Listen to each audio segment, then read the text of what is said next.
Ah, j'adore la mer.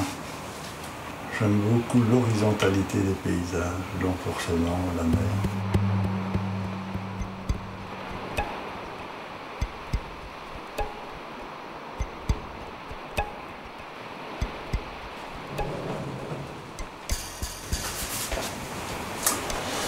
Un paysage encombrant. Quand je suis en perdition, l'orange m'a boué. Alors comme il y a beaucoup d'oranges dans mes gravures, j'étais souvent perdu. On ne souhaite pas connaître le secret. On respecte le secret, on se tait, on regarde.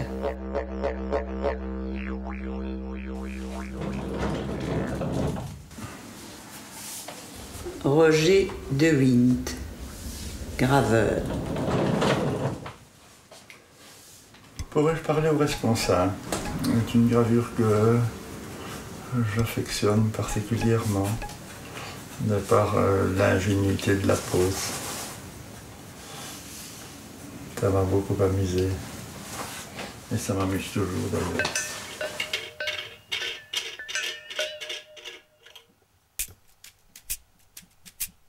On s'aperçoit que la main qui grave n'est pas toujours grave.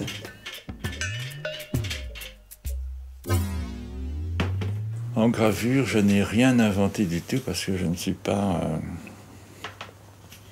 Les problèmes techniques me désespèrent. J'ai accaparé, j'ai reçu des données qui me permettent de faire des images. Et c'est vraiment le seul domaine où je me suis complètement lâché. En permanence, où je me suis toujours tout permis, où je n'ai jamais rien censuré. C'est un lieu de miracle, de liberté. Parce qu'en fait, j'ai pas du tout été formé pour être un homme libre, mais plutôt un homme docile, dans le rang, un homme rangé. Enfin.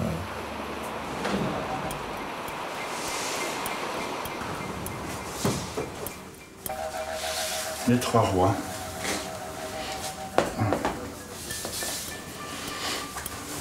Les trois rois qui suivent une grosse étoile.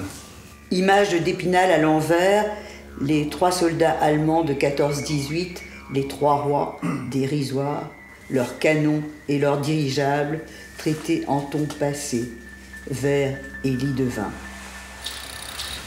J'ai une formation d'artisan. Mon père était décorateur, il faisait des travaux de peinture en bâtiment, mais de luxe. Enfin, par exemple, mon père distribuait des cravates à ses ouvriers pour qu'ils aillent peindre chez les gens avec une cravate. Et j'ai fait de très beaux travaux avec lui. J'ai peint des espèces des plafonds, des portes, des patines, des dorures à la feuille avec une cravate.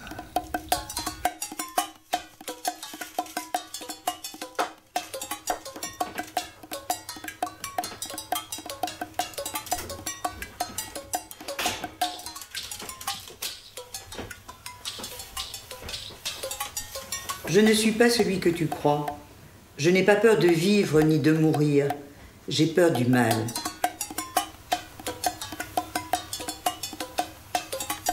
Moi, je n'ai peur de rien. Surtout pas de toi, dit l'enfant. Mais pourquoi tu pleures? Où est passé l'enfant qui n'avait peur de rien? Elle est partout, dans les griffures, les éclaboussures, les déchirures.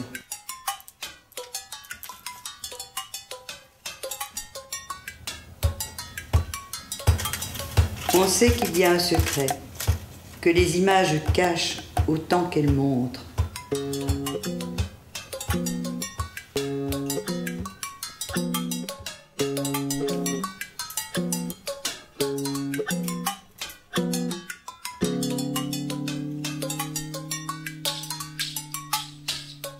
On se souvient de ses morts, de ses drames, de ses angoisses, de ses cris et de ses grincements de dents.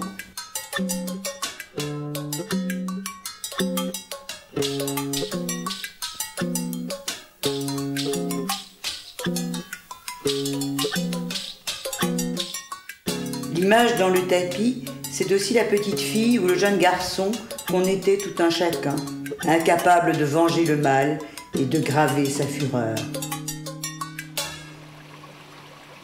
Un paysage encombrant. C'est une petite passerelle qui s'effondre. Et le personnage central n'a pas l'air fort ému. En fait, la passerelle a été construite pour s'effondrer. Donc tout est normal et logique, puisque c'était prévu. Je crois que j'ai dû me toucher profondément, me faire du bien quand je l'ai réalisé.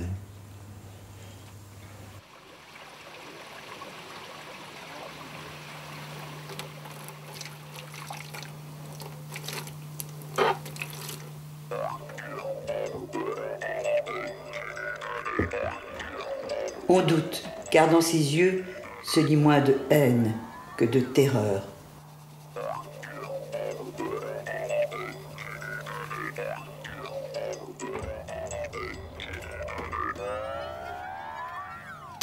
La pointe de Roger de Wint a gravé dans notre mémoire un microcosme sans concession, mais sans haine.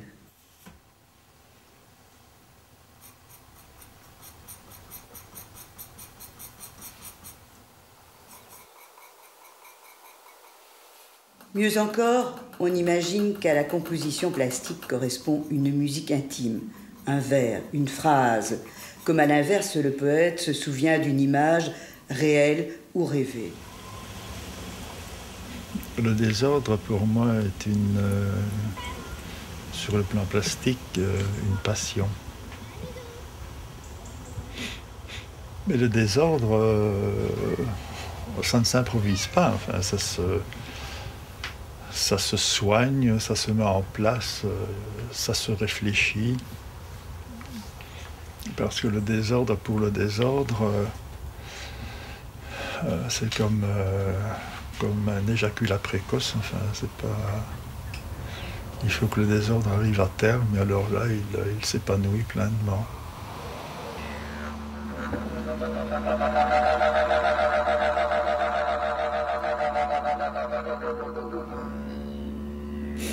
C'est une saleté, l'acide.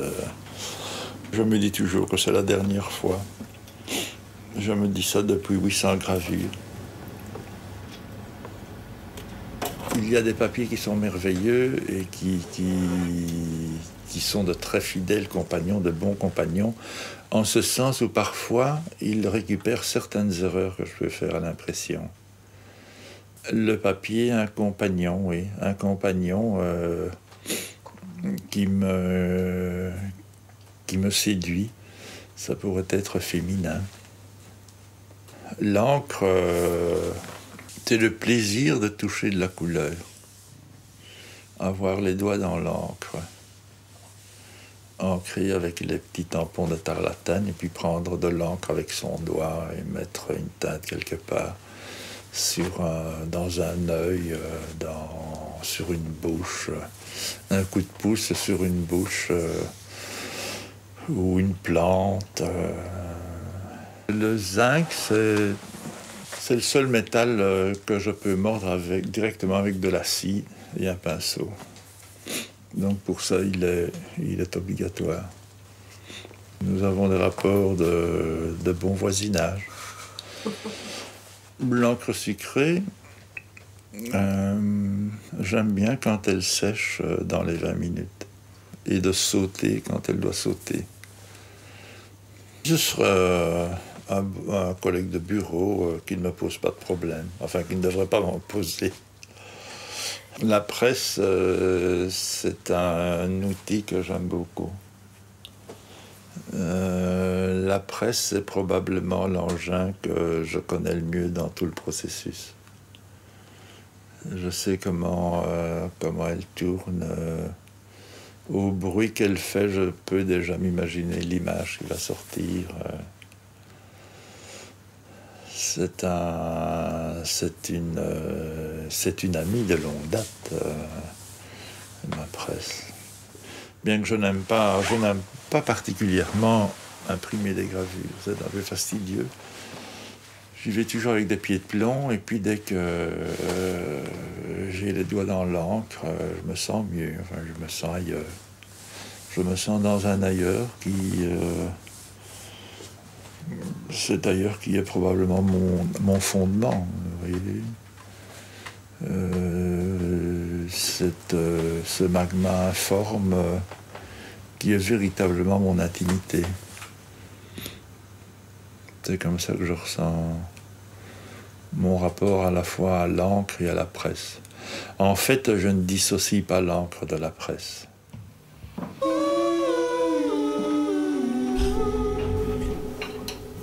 L'ancrage à la poupée suggère douceur et tendresse.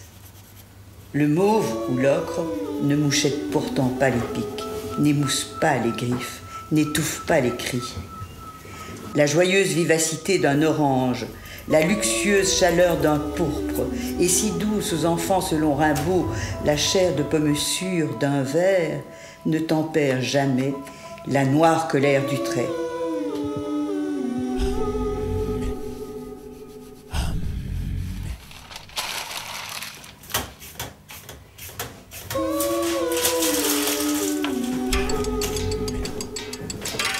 Le dernier-né des chatons a grimpé sur la plus haute branche du poirier. Incapable de redescendre, il fait une jolie tache noire sur le mur. Il ne pleure ni ne crie. Au réveil, elle ne se souvient de rien. Je ne pleure pas, je crie.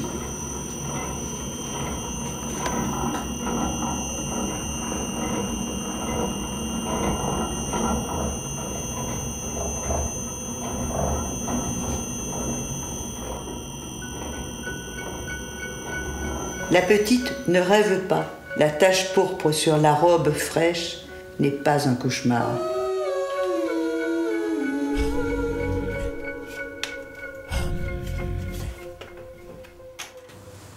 La liberté, c'est pas quelque chose comme ça. La liberté, ça se trouve au bout d'un processus.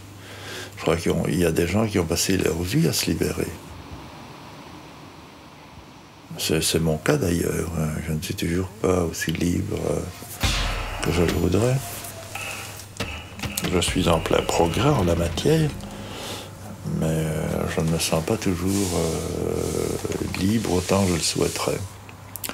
Sauf quand je fais de la gravure. Baba Bahari. Baba Bahari. Les fantômes innocents sont dissimulés parmi les éclats objectifs et subjectifs qui traversent les scènes, parmi les cohortes de monstres et de désespérés qui errent dans l'obscure clarté des déflagrations. Baba Bahari. Baba Bahari. L'attentat à la banane.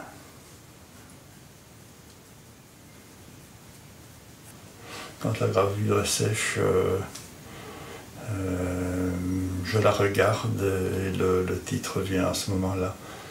Parfois, je fais une gravure en fonction d'un titre que j'ai en tête, mais c'est plus rare. C'est plutôt exceptionnel. En général, le choix du titre vient après. Très souvent, j'utilise des titres qui racontent le contraire de ce qu'a dit l'histoire, de ce qu'a dit l'image que j'ai gravée. Et j'aime assez bien ce décalage entre le titre et une image.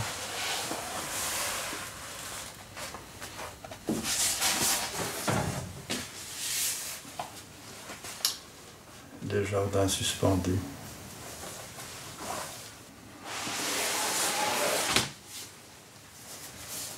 La nuit, le sommeil. C'est un personnage d'une photographie d'Auguste Sanders que j'ai un peu relooké. La procédure des aveux, en référence à un titre de Michel Foucault.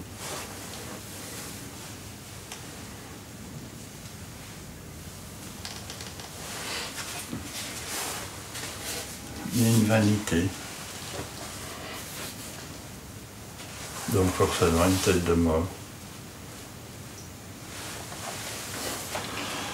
Les vacances. Sigmund Freud. Avec un petit portrait d'Akhenaton, dont il disait être la réincarnation. Je ne sais pas si c'est vrai.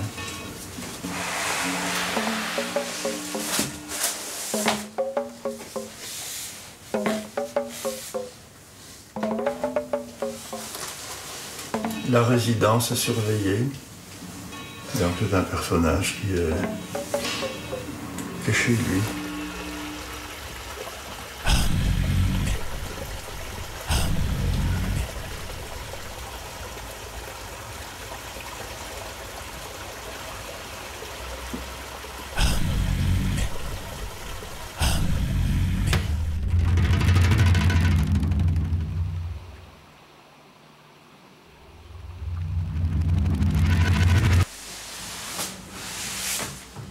Voilà, je voudrais encore vous en montrer deux.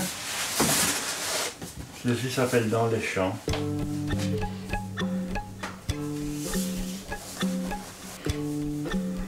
Un paysage un peu bucolique, un peu inquiétant sans doute. Enfin, c'est dans les champs.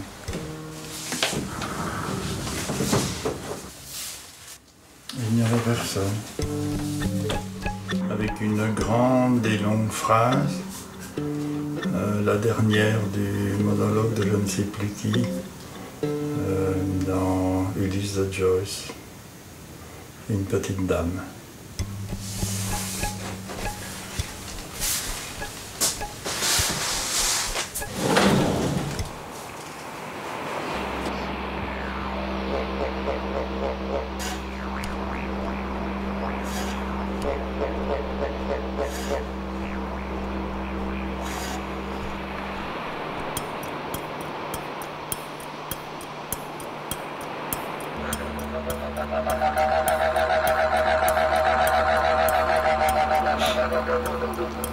J'ai une grande condescendance vis-à-vis de l'homme.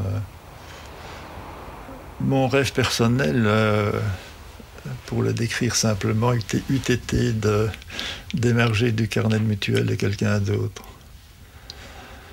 Le destin de l'homme est de sortir d'une maison dans laquelle il a une femme, éventuellement des enfants, il affronte le monde, il va gagner sa vie, il rentre le soir. C'est ce périple qui m'émeut.